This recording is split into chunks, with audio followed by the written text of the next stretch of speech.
Mbote lisusu toza toujours continuer na kati na émission na biso otorobela makambo ya Troisième Testament. Tozolobela makambo ya Pierre oyo Jésus azoloba pona tina etali église na yo bisi c'est Pierre je bâtirai mon église. Tozoloba makambo ya Pierre wana ti lelo Pierre wana ezate oyo Jésus akoki kobâtir nango église ezate.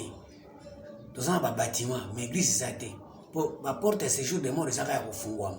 Esengeli kangama yango tozokotisa bino soko na dimension ya koyeba ke église efo ezala.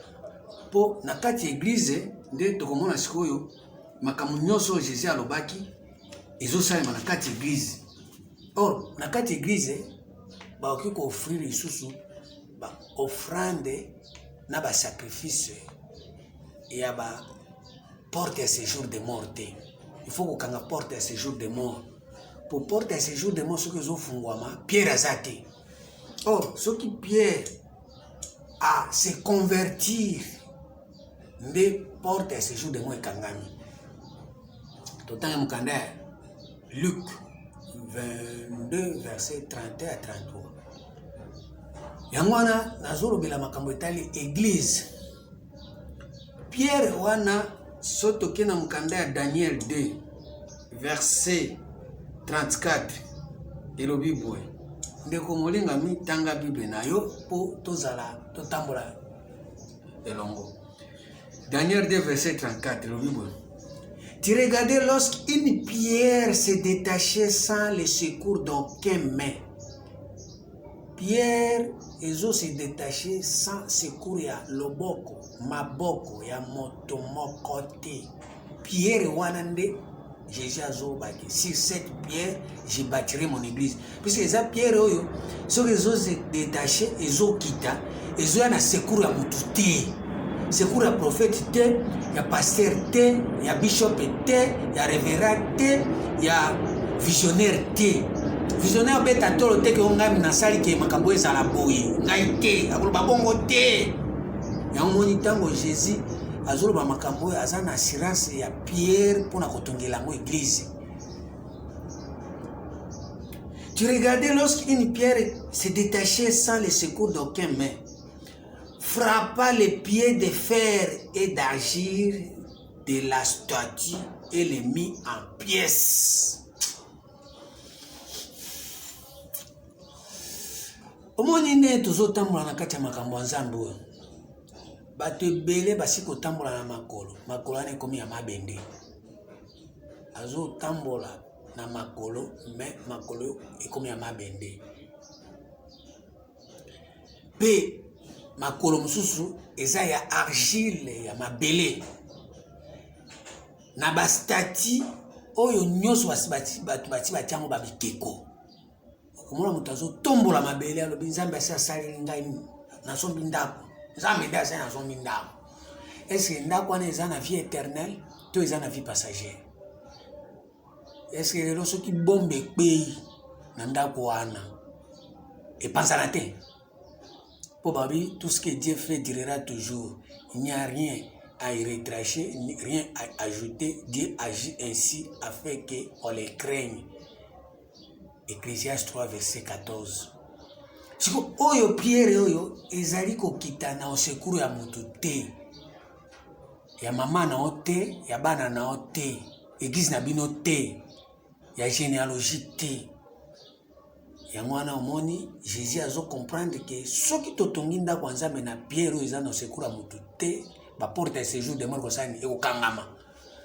Po esengeli Pierre owana nde tonga ndako ya nzambe. Mais lelo ba Pierre nyonso ezotonga bandako nyonso tozobenga bandako ya nzambe eza na sekula ba maçon, ba ingénieur, ba architecte, ba professeur ya université. Mutu aza professeur ya université comme prophète, comme pasteur, bishop, po ba français leki ebele. Mon église bishop na biso dadi général archibishop Thomas et secours ya nani na kwa nzambe zate ba porte de Jésus zono kufungwama.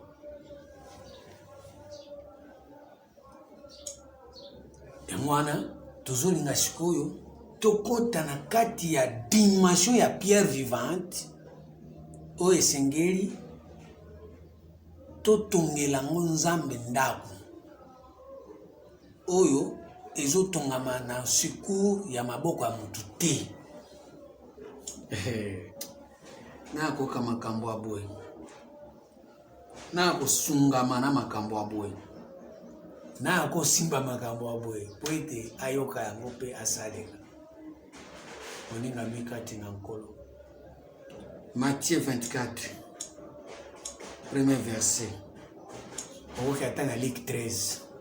Comme Jésus s'en allait au sortir du temple, ses disciples s'approchèrent pour lui faire remarquer les constructions. Mais il leur dit, voyez-vous tout cela, je vous l'ai dit, en vérité, il ne restera pas ici pierre sur pierre qui ne soit renversé. Ekotikala awa te ba mabanga na mabanga nyonso ekozala awa tokosala nini tokorenverse yango. Pona nini? Po eza ba pierre vivante te, eza na vie éternelle te, eza ba vie passagère. Oh, l'église a biso bato nyonso baza na mituka. Oui, boza na pierre. Pierre wana ezali vie passagère. Po mituka wana esandi kopela moto wana nyonso ekei eza na vie éternelle te. Eza basunga moto azoyoka. Yango tozoyebisa bino 3e testament eye mpona moto nyonso oza na église te po te olobaki o nga na koyoka ngo te okoyoka puisque oza na église te po mabanga eza te. Tozonga na 1 Pierre 2 verset 5. Et vous-même, comme des pierres vivantes, édifiez-vous pour former une maison spirituelle. Premièrement, si vous avez la pierre vivante, vous avez la maison charnelle. Vous avez la maison charnelle. Vous avez la maison abisso, eza na bato ebele, eza maison charnelle. Il faut qu'on ait une maison spirituelle. Et une maison spirituelle, un saint sacerdoce, afin d'offrir des victimes spirituelles. Bah, victimes spirituelles. Victimes spirituelles, toi, tu retiens, tu as 2 Pierre 1, verset 21. Victimes spirituelles, yokango. Car ce n'est pas par une volonté d'homme qu'une prophétie a jamais été apportée, mais c'est poussé par le Saint-Esprit que les hommes ont parlé de la part de Dieu. C'est poussé par le Saint-Esprit. Or, Saint-Esprit, batuba boma yango, eza victime spirituelle. Or, esengeli Saint-Esprit, victime spirituelle, eza Saint-Esprit. Yango nde sikoyo, esengeli batuba aloba na nzela Saint-Esprit. Or, pour Saint-Esprit aloba, eza na Pierre, libanga, ou eza na vie, pierre vivante, ou eza ko vibrer, yango nde eza na capacité à détecter, ko identifier Saint-Esprit. Po Pierre wana, Saint-Esprit wana, ezo yana apuya mutu te, ezo yana apuya mutu te, Saint-Esprit yana apuya mutu te. Luc 11, verset 10 à 13.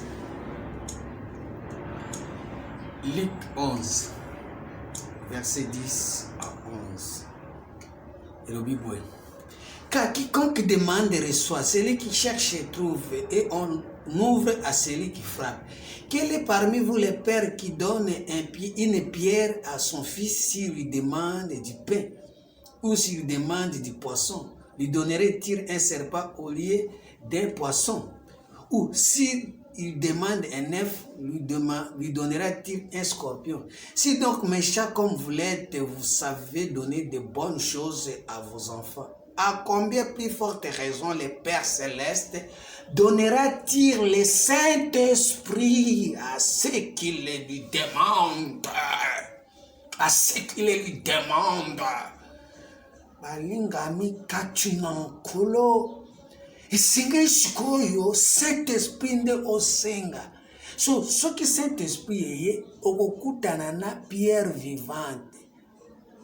Oyo rejeté par les hommes, choisi précieux devant Dieu, yango nde batongelaka yango ndako ya nani ya Nzambe, po ete baporte ya séjour de mort efungwama te, mais Saint-Esprit nde afungwama.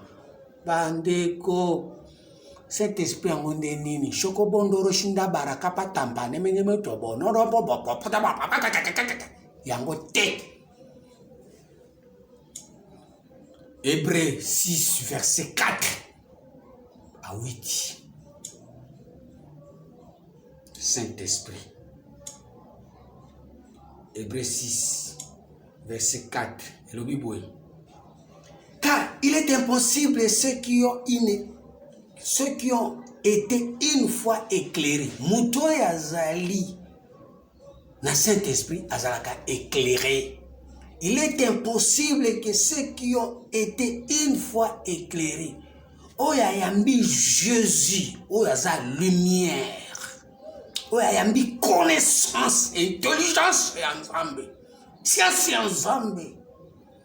Car il est impossible que ceux qui ont été une fois éclairés, qui ont goûté les dons célestes, qui ont eu part au Saint-Esprit, maman, papa, yo Nzambe asungi yo atindi lumière wa comprendre les dons na yo. Bonyo komi moibi, bonyo komi mutu alukuta, bonyo zokosa na verset biblique, bonyo komi commerçant na Bible. Ça veut dire vous en a pierre vivante te, vous avez la Saint-Esprit te, posez éclairé te, yango komi moibi, yango komi ko luka tout obimisa batu mbongo. Offrande des prophètes, offrande d'esprit de mort, ba sacrifice kili pour na ko ambouiller, ko détourner oreille ya batu ba yo ke Nzambe te. Or Saint-Esprit za so mutu aza éclairé ayebi don na ye. So yebi don na yo nde oza éclairé, nde ozwi part na Saint-Esprit. Nga neti don na ngeza ya côté ya boye. Nasi na yebi yango. Natika yango na bande susu kokoma mutu ya kolobake Nzambe alakisi ngai okende poto. Vraiment nasi na goûter do ya Saint-Esprit na komola lakisa bato okende poto. Est-ce Saint-Esprit akomola lakisa bato poto? Balinga mikati na nkolo poto eza makambo na biso. Bato baza na poto basouffra po babongisa poto. Qu'est-ce qui empêche au souffrir po bongisa Congo? Et puis Congo ekoma poto. Balinga mikati na nkolo point tosaka na makambo ya Nzambe boye. Car il est impossible que ceux qui ont été une fois éclairés, qui ont goûté les dons célestes, ils ont un ciel, qui ont eu part au Saint-Esprit, qui ont goûté la bonne parole, pas les mauvaises paroles, la bonne parole de Dieu, et les puissances des siècles à venir, troisième testament. Puissance des siècles à venir, troisième testament. Ils ont la puissance, troisième testament, ils ont la puissance, troisième alliance. Qui ont goûté la bonne parole de Dieu, troisième testament, et les puissances des siècles à venir, qui sont tombées, soit encore renouvelées et amenés à la repentance, puisqu'il crucifie pour leur part le Fils de Dieu et il l'expose à l'ignominie. Ozozo isa mwana Nzambe na croix. Jésus a croix, aza mwana Nzambe te. Jésus a croix, aza mwana Marie. Jésus a croix, aza mwana ba prophète. Jésus a croix, aza mwana ba ange, aza mwana éternel. Te mwana éternel batiaka na croix te. Akoma akuna te, diable atushaka te, abomaka pe te, puisque ye azali na vie éternelle.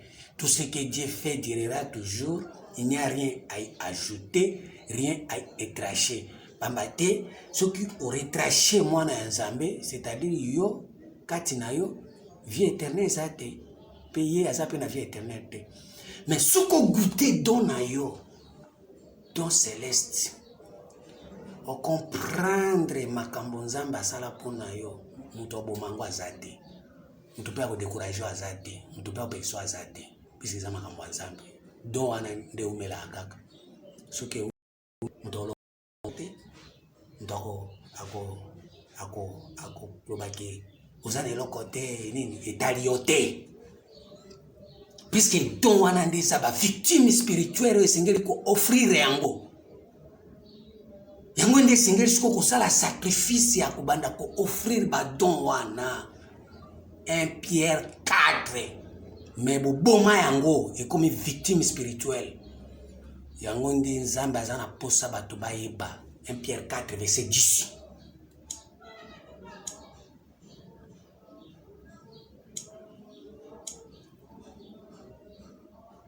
Comme de bons dispensateurs de la diverse grâce de Dieu, que chacun de vous mette au service des autres les dons qu'il a reçus.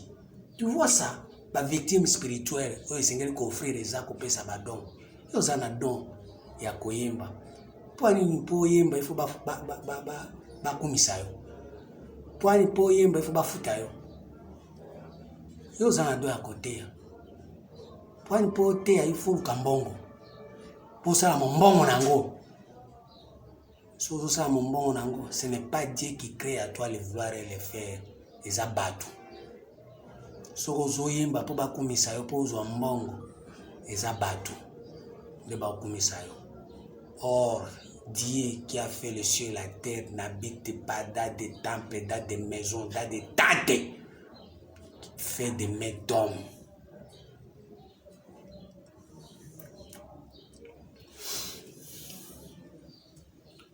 Tous en a posé à maison spirituelle. Pour maison wana kati kuneza na don. Esengeli koffrir ba don.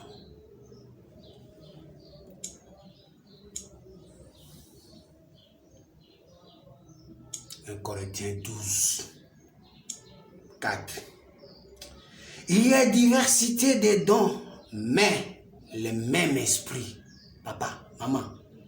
Badon wana eza na diversité ya koyemba don ya mbongo yo so nzambe apesi yo mbongo kati na yo mbongo eza po soko yo contribuer na église olingi batio liboso po olingi kombo na yebana po nini yo ozobeta tolo yo ndo pesa mbongo so ozobeta tolo yebaki ozoboma babiloko wana ekomi ba victime. Mais sengeli comme pierre vivante. Or pierre vivante, et sengeli soki yo mbongo nde na église ozo pesa. Tika muto akote ate na ye. Eza don na ye akote yo don ya mbongo. Pesa mbongo. Tika ya teya. Oya koyemba tika ya yemba. Na kati ya ba diversité nde bozo former corps du Christ. Po ete bonzambe na bonzambe tonga mananda kwa nzambe. Nde place nda kwa nzambe ezo kufa. Yo zotea oleki bato oyo bazopesa mbongo yo muto zoyemba oleki muto azotea église ezate pierre ezate et puis pierre wana eza pierre ya satana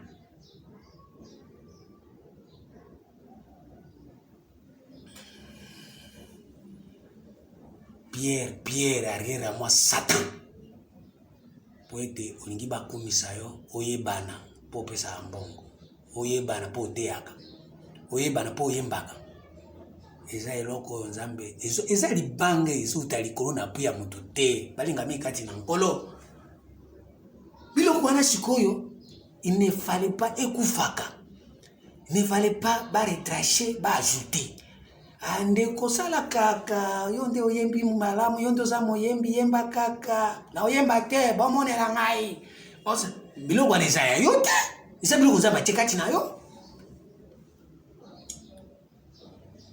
1 Corinthiens 4, 7. Car qui est ce qui te distingue? Qu'as-tu que tu n'aies pas reçu? Tu n'aies reçu. Et si tu l'as reçu, pourquoi te glorifies-tu comme si tu ne l'avais pas reçu? Ici le roi Bishio pesa moninga mi basimbishio. Wabi kuna na Luc. Tout le temps, 11 verset 16, celui qui te demandé, Babiloko ya oyo toyebi ko senga batata biso bopesa biso. Pourquoi pas nzamba pesa biso Saint-Esprit? Biso nzamba pesa Saint-Esprit. Eza pona tina etali musala na ye, église na ye. Or na Saint-Esprit wana eza na ba diversité. Or na kati ya ba diversité mutu na mutu akoki jouer rôle na ye. Église eza mefandi. Mais lelo église eza ko panzana. Église eza ya mutu moko. Moni église eza église teo. Et comme batante esika bato ko ya ko batama pona mbula so mbula katani mutu alongbe. Aya que son église akoya ndenge nini eza ki tante. Eza une maison spirituelle te. Eza ki tante. Akei puisque ngongana ye koki mbula katani. Abatama ki ka po mbula ebeta ezoye te. Moye bima ezoye te. Mais ndenge moye se kiti. Tika bima ke nae yango kotambola lelo maikari lobi témoin de Jéhovah, lobi kuna église de réveil, lobi kuna musulman, lobi kuna kimbangiste, lobi kuna protestant, lobi kuna un kaka, lobi kuna magicien, marabout, tout ça. Pour les attentes, église les athées, pierre vivante les athées, ba victime spirituelle baza wana, mais baza ya kokufa. Même que Jésus a sa victime spirituelle. Même que Jésus a sa victime spirituelle. Romains 10. Verset 8. Tanga Bible. Que dirait donc? La parole est près de toi dans ta bouche et dans ton cœur. C'est la parole de la foi que nous prêchons. Si tu confesses dans ta bouche le Seigneur Jésus et si tu crois dans ton cœur que Dieu l'a ressuscité de mort, on ressuscite quelqu'un qui est mort. Jésus a koufa. Nakati bawa aza victime spirituelle Jésus. Katinayo aza kokufa. Pourquoi? Parce que pierre vivante est athée. Saint-Esprit est athée. Don céleste est athée. Ozo sala par rapport bakumisa yo, batombola yo. O mataka na mkongo ba mama. Moto aza na don spirituel aza posa bakumisa ete. Amirmira kate. Parce que c'est Dieu qui crée en lui le vouloir et le faire. 1 Corinthiens. Si tu confesses dans ta bouche que le Seigneur Jésus, et si tu crois dans ton cœur que Dieu l'a ressuscité des morts, tu seras sauvé dans ton cœur. Tu seras sauvé dans ton cœur. Car c'est en croyant du cœur qu'on parvient à la justice et c'est en confessant de sa bouche qu'on parvient au salut. Selon ce que dit les Écritures, quiconque croit en lui ne sera pas confus. Ce qui a ce qu'on dit, or Jésus en a des lumières. Jésus en a des boyebi. Jésus en a des bososori. Jésus en a des boanya nini. Ya mutu na mutu ya koyeba don na ye. Lumière ye pour éclairer don. Et éclairer destin à mutu. Et éclairer vocation à mutu. Ce qui est éclairer vocation à mutu, wana mbala moko kote na kati ya Saint-Esprit. Oze susu yote. Makambo koloba, makambo kosala, oza accompagné na Saint-Esprit. Luc 12:12.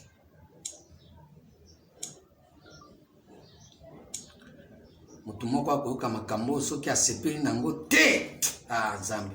Car le Saint-Esprit vous enseignera à l'heure même ce qu'il faudra dire. Car le Saint-Esprit vous enseignera à l'heure même ce qu'il faudra dire. Le Saint-Esprit ne vous tangisa yo. Isa yo te. Isa pasteur na yo te. Isa pe maman na pasteur te. Saint-Esprit singelia e enseignaka. Puis so komi dona yo zosa netinga na osaba. O epsanga yo ndenge na zabwe na kopie mutu. Na kopie mutu pwani. Pona zwani. Na kopie nani? Na landa modèle nini? Boso na landi modèle Saint-Esprit a zesute. O anile Saint-Esprit o boyango. So na landi modèle e komi ndako etongami na maboko bato. Po mutu ana za modèle. Eza déjà ikeko. Luc 21 verset 14 à 15. Mettez-vous donc dans l'esprit de ne pas préméditer votre défense, car je vous donnerai une bouche et une sagesse à laquelle tous vos adversaires ne pourront résister ou contredire. Mon Saint-Esprit, ce qui mutata mo contredire Saint-Esprit azate. Ba adversaire mutata mo contredire. Po eloko eza dona yo. eloko eza vocation na yo moto akoyebisa eza yo te po ozolanda libanda isusu te okomolanda makambo ya motema oyo Jésus ase asekwa na kati na yo mpe moto akosekisa Jésus eza motu te eza paster te meme atanga bwena osekisa ye te mpona koteya banda ntongo ti mpo kokoka te osala eloko te ifo nzambe alingana na yo nde okomprendre makambo na yo te so nzambe alingi yo te ata na te ndenge okokoka te yango moni ebele bato nazoteya mpo ete bakota na makambo bakota te parce que na minute pierre vivante aza te baza na sacerdoce un saint sacerdoce te baza na bavictime spirituelle te baza na victime charnelle or Jésus moko aza victime spirituelle. Apocalypse 14, 13. Apocalypse 14, 13. Et le Bible. Et j'entendis du ciel une voix qui disait, écrit, errez dès à présent les morts qui meurent dans le Seigneur. Omusiko, soki oyambi Christ. Soki okoti na nzela ya Christ, esengeli okufa. Kokufa nini? Kufa na ba victime charnelle. Tokuta yo susu na babiloko wana te. Ndio ozairi. Tokuta yo susu na makambo te liloba nzambe okomisi yango maloba ya bato. Eza ba victime charnelle. Ba makambo nzambe alobi nzambe alakisi nga okende poto kobala voyage babiloko kilikili ya mokili. Esengeli ozala okufa kuna vie na yo. Eza isukuna te. Po okota siko na olongo na vie passagère, okota siko na vie éternelle. De babi siko. Et j'attendis du ciel, j'ai attendu du ciel, pas sur la terre. Ah ouais, comme déjà problème à ciel. Puisqu'il y a des êtres qui sont appelés Dieu, soit dans le ciel ou sur la terre. Mais ah ouais, dans le ciel, c'est les sous dimension sous. Mutu déjà matière le na no terre mati na niveau moko boy. Siko na ciel wana voix yokani que esengo siko na bato bakufi kati na Kristo. Ça veut dire tango comprendre Christ alobi tina voulu ni sacrifice ni holocauste mais tu m'as formé un corps. Na psaume alobi tina voulu ni sacrifice ni holocauste tu m'as ouvert l'oreille. Or Christ c'est ouverture de l'oreille. Corps wana, oreille wana. Soko yoki kati na Christ isengeli okufa. Siko soko okufi ozere. Okufi ça veut dire absence ya ba vie wana. Ya vie mondaine, vie passagère, vie ya ba prophète, vie ya ba père na biso. Et j'ai entendu du ciel une voix qui disait, écrit, errez dès à présent les morts qui meurent dans le Seigneur. Oui, dit l'Esprit. Ah, l'Esprit nous t'as dit. Afin qu'ils se reposent de leurs travaux, car leur œuvre les suivra. Les suivants. Et j'ai regardé et voici il y avait une nuée blanche. Et sur la nuée était assis quelqu'un qui est semblable à un fils d'homme. Ayant sur sa tête une couronne d'or et dans sa main une fossile tranchante. O ezama kambo ezo salema. Soki o longwe o kufi kote wana mbala moko niwe komonana. Babi Yesu akoya na niwe akoya na mapata. Or soko landi ma niwe na psaume ezali fidélité okoma fidèle pa nzambe. Puisque soki Jésus aye na mapata aye na fidélité. Akoba kama makambo euti na lieteo obesuma na mbwa ciel te oba mbwa terre te. Soki ondimi kokufa nde okomona mapata wana okomona fidélité wana ye kati na yo okomisi ko na fossile mbeli bandi ko kata babiloko nyonso oyo ya mabe wana soki mutu aye na pa olongoli. Prophète moko aye na ba message moko alikuta olongoli yango. Okomisi koyo koyoka makambo par rapport na lietreo okomi ko offrir offrande ya ba pierre vivante. O sagesse ya kopesa ngo soki ba mindele so na pesa ngo banani ba comprendre makambo. Okolinga susu te mutu amema ona buzoba puisque okomi na mbeli. Mbeli ça veut dire komi ko boya maloba na yo na ya batu baya ko bebisa yo à partir à penser, passer à partir à maloba na à partir ba acte na yo. Okomi ko ya na niveau ya niwe. Puisque niveau ya niwe soko tangi na Isaïe 19 soki nzambe azoya na niwe ayaka rapide. Isaïe 19 azolo bango. Pe tango azoya azokita na Egypte pona ko confondre ba Égyptiens nyonso. Bato bazana kati ya Pharaon, bazana boumbu, bazana mikumba kilikili. apesi bango force ya kobundisa ba égyptien na ba égyptien. Et puis Égypte ekomaka mwasi. Esaïe 19 verset 15 à 16. Égypte ekomaka mwasi, mwasi ezali liboma. Proverbe 9 verset 13. La folie est une femme sagesse qui ne savait rien.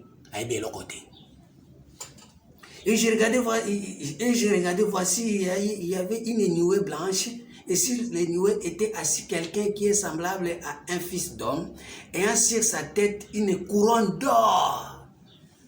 Couronne, olati mutole, nzambe, nanya kolinga biloko, olata couronne ya banjube banda kutuba yo lokola ya Jésus mwana Marie, yo kolata couronne d'or. Oyo ezolakisa yo bonganga. Makambo ya bonzambe. Couronne incorruptible. 1 Corinthiens 9 verset 24. Et le Bible. 1 Corinthiens 9 verset 24.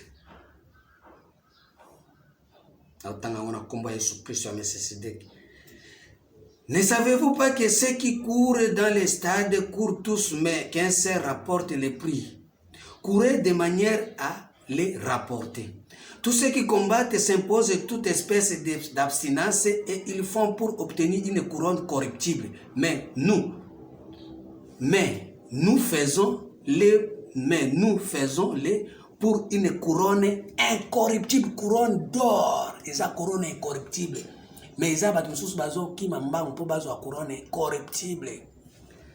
Moi donc je cours non pas comme à l'aventure, non pas comme bâtard à l'air, mais je traite durement mon corps et je le tiens assujetti de peur d'être moi-même rejeté après avoir prêché les autres. Ce qu'on a courir pour la couronne corruptible, attends au thé bateau, parce que yo ningozana oza pierre vivante te église eza te osalela donte osalela ba prophétie nzambe alakisi ngai nzambe alobaki mais eza dona ote ya omona osali olembi osali otiki osali fo batindika yo fo babondela yo bapesa mbongo nde yoka bien oreklame badroit na yo oro badroit na yo nani ofuta yo moto ya mokili mais nzambe soki afuti yo. C'est la bénédiction de l'Éternel qui enrichit, qui ne fait suivre aucun chagrin. Nzambe abenisaka wapi? Place couronne d'or ezali na mutu. Or, soki na mkanda ya Proverbe 10, 6 à 7. Proverbe 10, 6 à 7. Total non couronne nango. Lobi boy. Il y a des bénédictions sur la tête du juste. Bénédiction à la couronne. Mais la violence couvre la bouche des méchants. Les mémoires du juste est en bénédiction, mais le nom des méchants tombe en pourriture. Les mémoires du juste, ça veut dire couronne d'or na katia mutu. Et ça mémoire na yo ils ont même ma bénédiction. Ah Zambé. Kumama yawe, kumama lelo libela.